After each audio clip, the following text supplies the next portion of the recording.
Hello everybody and welcome back to the channel, The True Opinionist. I'm Alexander, as some of you might know. Sorry I've been away for pretty much a whole year. I was kinda busy with life, but also didn't have the motivation to do the YouTube. But I'm back again. And I'm excited to do content this year. There's a lot of exciting things I have planned. Over 29 videos as of now planned for this year, and yeah, it should be a fun year. There's a lot of great things coming out, whether it's the Superman movie, Fantastic Four, a lot of horror movies, things like that, or like conventions. I have like 4 or 5 I'm going to. Lots of manga content as well. I have a whole bunch of stuff planned for this year. Either way, I'm excited. And yeah, so today in this video, I'm going to be reviewing the movie Companion, written and directed by Drew Hancock. And he's also, the people who worked on this movie, Companion, are the same people who did the Barbarian movie from 2022. I don't remember much of that movie. I do remember seeing it. I know I didn't watch it in the theaters, but I did watch that movie. I just don't remember if I liked it or not, because it's been a couple years since that movie has come out. Either way, yeah, this is the same team that made that movie. It stars Jack Quaid, an actor I really like. He's great in The Boys. He's good in the Superman show. He's good in a lot of things, and I think he's a great actor. Actor I had no idea existed. Most of the actors in this movie I didn't know existed. Sophie Thatcher, never seen her in anything besides this movie, and for the first time seeing her do any movie, she did a phenomenal job. And I'm not gonna lie, I want to see her in more movies. But yeah, pretty much the story is about a group of friends / couples that go on this like little trip, and some chaos ensues, and it follows Sophie Thatcher's character. I won't really go into detail.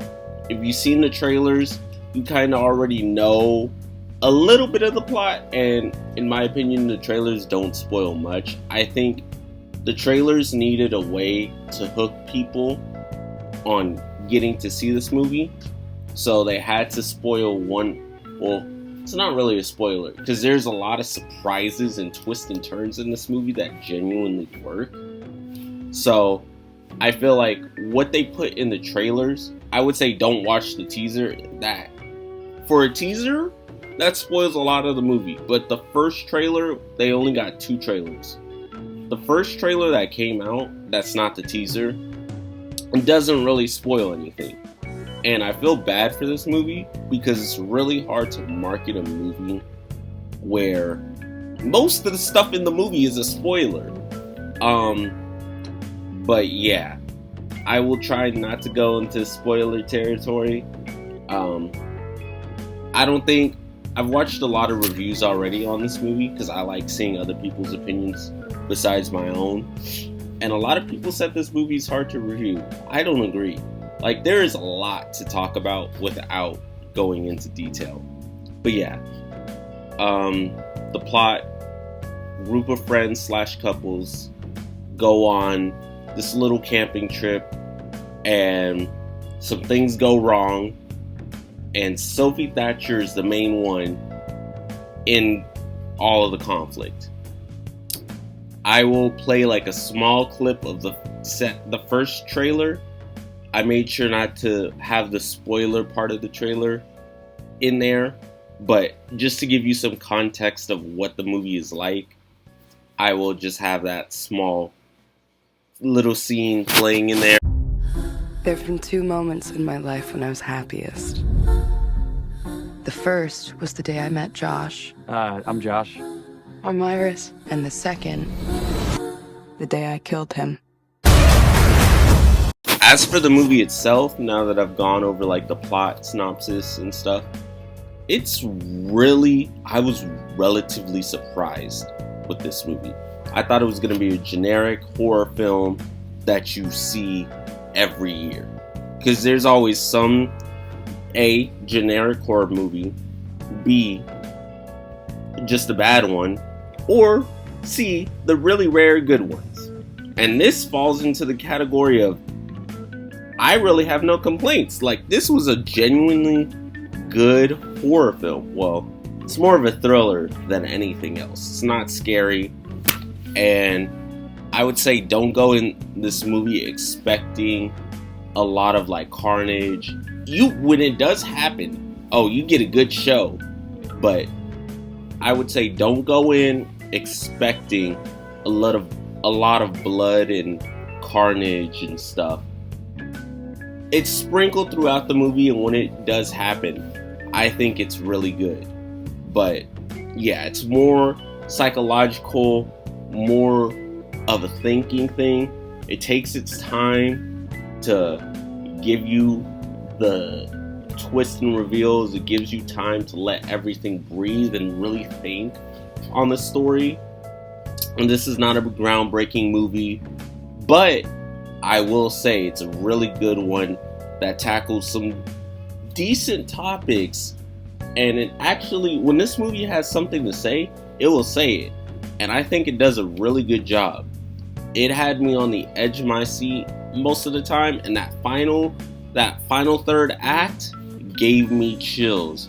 Jack Quaid, as the roles he plays, he's slowly starting to find a little space in the horror genre, and he does not disappoint. I will never get enough of Jack Quaid. He's a great actor, and whenever I see him in a horror movie trying something new, I'm like, give me more of it. He really showed his chops in this movie. And then Sophie Thatcher, like I said, I never knew about her until this movie. And seeing her in this movie, I want to see her in more movies. The fact that she's in, I haven't looked at her film history or like the stuff she's been in yet. I'll probably do that at a later date because I do want to see more of her stuff. But as her performance, her character actually feels like a character. Goes through a whole arc, and there's one personality she has, but as the story progresses, her character goes through a whole bunch of different emotions. Like, at first she feels like an awkward, very static type character that nobody can vibe with. And then later on, as you go through the story, her character gets more interesting. She starts building more of a personality, and she's just really phenomenal in this role. Like, one thing I will also say, her emotions. She is the main character, like one of the main central focuses of this story. So technically the main character, right next to Jack Quaid. And this movie focuses a lot on her facial features. It focuses a lot on her facial expressions. There we go.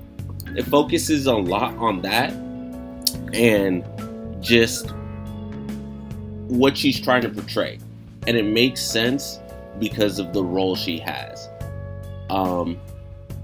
I think she did an amazing job. She plays a girlfriend to Jack Quaid's character, and I don't see the chemistry.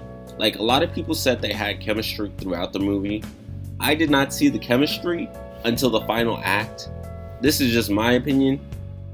I think a lot of the characters in this movie, they have depth to them, but not as much depth as I would have liked. And, the relationship between Jack Quaid and Sophie Thatcher's character, Iris, they're chemistry to me doesn't really show until the very third act of the film. But that's when all the twists and turns and reveals start happening, and I think for the most part everything hits. You know, this movie was filmed in one location, it's in one house. It costed $10 million to make, and the movie looks great. The cinematography is amazing. They don't really use music in this movie, but when they do, I think it's used really well and amplifies the scene. But yeah, overall, I think this movie is really good. Sophie Thatcher is amazing. Pacing is also really nice. Only thing I will say that I might have a complaint on is like there is like a few things when it comes to the world building and the rules they set for certain things that happen that feel like it doesn't make sense. And I've also seen a lot of people say that the end of the movie is kind of predictable. It depends on the person, in my opinion. For me, the movie had me guessing throughout the whole film. The movie had me guessing and trying to figure out where everything was happening, you know, where everything was gonna happen or what was gonna come next. I never anticipated where the movie was going, and yeah, overall, I think this movie was phenomenal. I think it's gonna be one of those movies where it's gonna be underlooked. Because it's horror / a thriller, and none of the big YouTubers I watch are really talking about it. I don't think many people are gonna notice this. Like, it is being reviewed and it is getting good acclaim and stuff, but this is one of those movies that I feel like is gonna go under the radar. So I highly recommend, if you're looking for a movie that will entertain you, will keep you on the edge of your seat, if you like horror, you like thriller, and you like things that tell you a story or are just really good at communicating something like a message, then this is the movie for you. Its underlying themes are really good. It really makes you think on certain stuff. I genuinely recommend this movie to anybody. And you know, it's technically even though it's a thriller / horror movie, it's technically a couples movie. So go watch it on Valentine's Day. It opens tomorrow. Well, technically it opened today, but its official release date is January 31st. But honestly, I'd say wait till Valentine's Day. Take your couples, take your significant other, whoever you're going with, a married person. Take them to this movie because it has a straight relationship, and then it also supports the LGBT. Well, not LGBT. It supports the same sex of relationship. So guy on guy, it has that. Girl and a guy, it has that. So it has something for everybody. Really great movie, really great acting. I love the movie and I highly recommend you guys watch it. If I had to rate it, I would give it a 9 out of 10. I think the only reason why it's not a 10 out of 10 is because, like I said, they break some of the rules they set up. But I can let that slide because it's just such a great movie. Either way, I hope you guys enjoyed this movie review, and I hope to see you all on my next one. Peace out.